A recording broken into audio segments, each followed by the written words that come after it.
kind of works.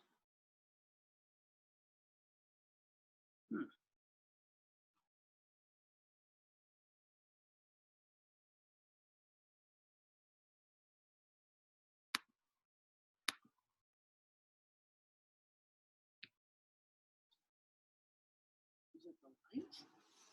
Overhead? Okay, see, it's the light.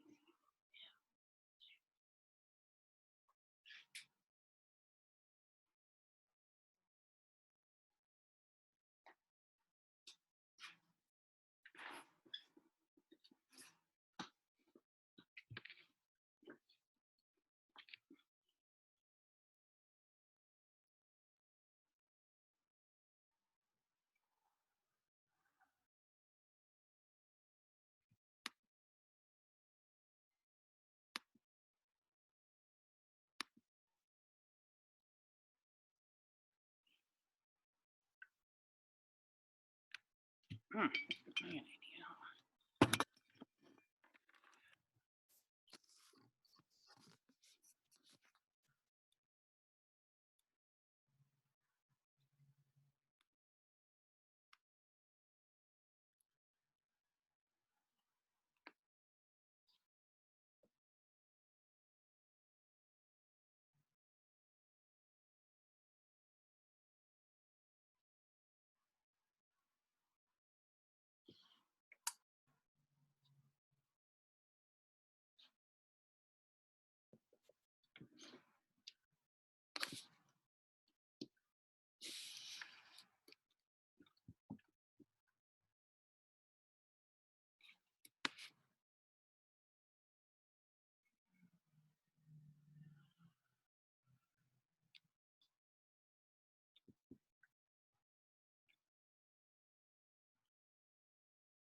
Okay, guys, I got a green screen behind me. I may need a little bit more work, but you know, this is something I'm learning as I go along.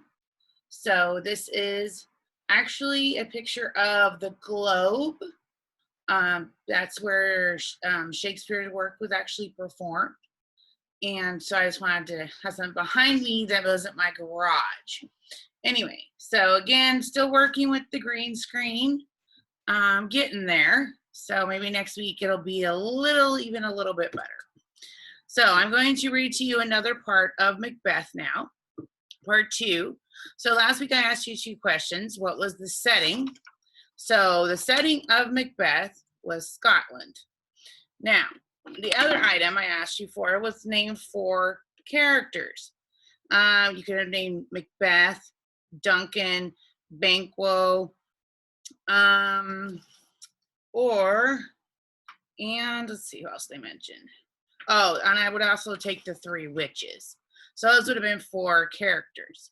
So today what I want you to be looking for is, who do you feel is the main character of Macbeth? Obviously there's some big clues figuring that out. And I want you to know, what does his character want?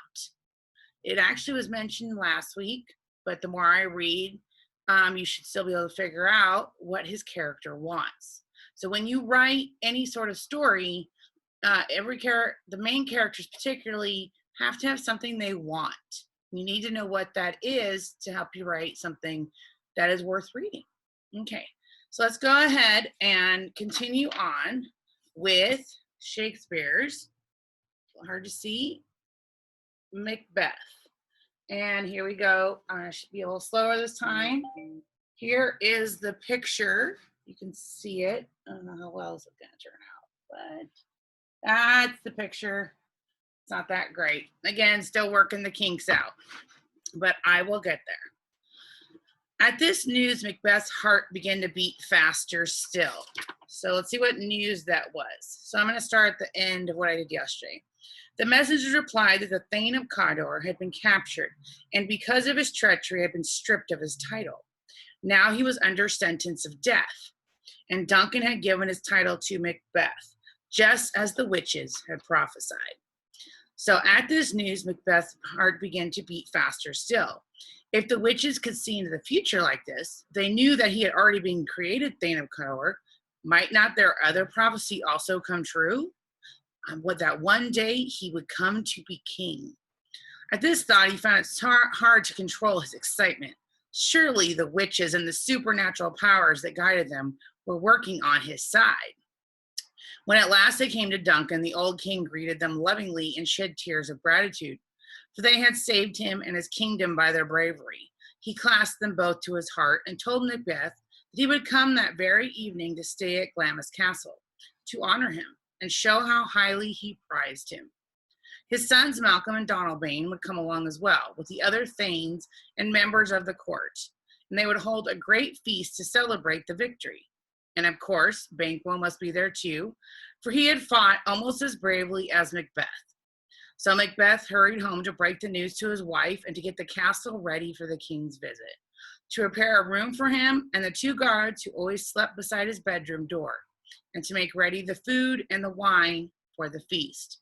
When he arrived, he found that his wife had already heard of the victory and of how the king had rewarded him for his bravery.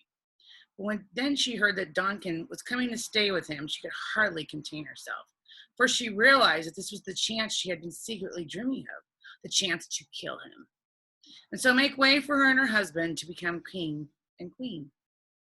When she told Macbeth what was in her mind, he was shocked and said they must never commit such a terrible crime. But she came close to him and pressed her beautiful body against his and whispered fiercely in his ear that they let this opportunity slip. The chance might never come again.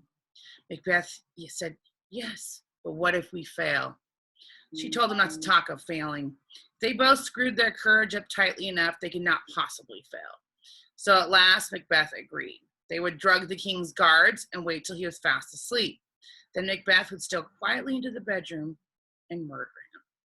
When Duncan and his courtiers arrived, Lady Macbeth put out on her most friendly face to welcome them, and the old king took her in his arms and kissed her, saying what a beautiful home she had and how fresh and sweet the air felt up there in the mountains, how lovely it was to see the birds nesting in the shelter of the castle walls, and how much he had been looking forward to his visit. The night at the feast, the king had praised him so highly that Macbeth was ashamed of what he and his wife were planning to do. He took her out into the courtyard and told her that the king had showered so many honors on him since the battle that he could not dream of killing him. But Lady Macbeth taunted him and called him a coward, saying that if he would not do with the murder, she would. So at last Macbeth agreed to go through with the terrible plan. Then together they went back into the castle. When the feast was over and everyone had gone to bed, Macbeth came out into the courtyard again to breathe the cool air and quiet his nerves. For the more he thought about murdering someone as old and innocent and generous as Duncan, the more terrified he became. And he imagined the angels of heaven crying out in horror and calling God to stop him doing it. Then he suddenly thought he could see a blood-stained dagger hanging in the air and pointing to the stairway, which led to Duncan's bedroom. That frightened him even more, and he thought it was a cold night. The sweat poured down his face, and he trembled. It was really one of the witches who had hung the dagger in the air, masking her face with a ragged sleeve. as she offered Macbeth the handle. They now had him completely in their power and knew all that was going on in his mind. And although no one saw them, they were hovering above the courtyard, watching him and quietly laughing to themselves because their wicked spells were working out so well. At last, Lady Macbeth came out to join her husband and to add her courage to his. She told him that she had drugged the 2 guards and that the old king was now fast asleep. She would slip back into the hall when she was sure the coast was clear, and she would strike on the castle bell, and that would be the signal for Macbeth to steal silently up the winding stone stairway into Duncan's bedroom, where he would turn down the golden coverlet and plunge his dagger into the old king's heart. As she went back into the castle, leaving Macbeth alone with his fears, Banquo and his son Fleance came out into the courtyard, and Banquo reminded Macbeth of their meeting with the witches out on the moors. He wondered if the promise they had made him would come as true as the one they had made to Macbeth. And when Macbeth could spare the time, he would like to talk further about these mysterious happenings. Although he was very frightened at the thought of the awful deed he was about to do, Macbeth said he would gladly find a time for them to meet and talk together. So Banquo and Fleance went back into the castle while Macbeth paced the courtyard, praying that when the time came to go to Duncan's room, his footsteps would be so quiet that even the stones would hardly know he was treading on them. So, what does Macbeth want? How is he going to get what he wants? Also, who is his biggest encourager to get what he wants? These are the questions I would like you to answer. I will have a document for you in Google Classroom. And that's all I'll read for today. Bye, guys.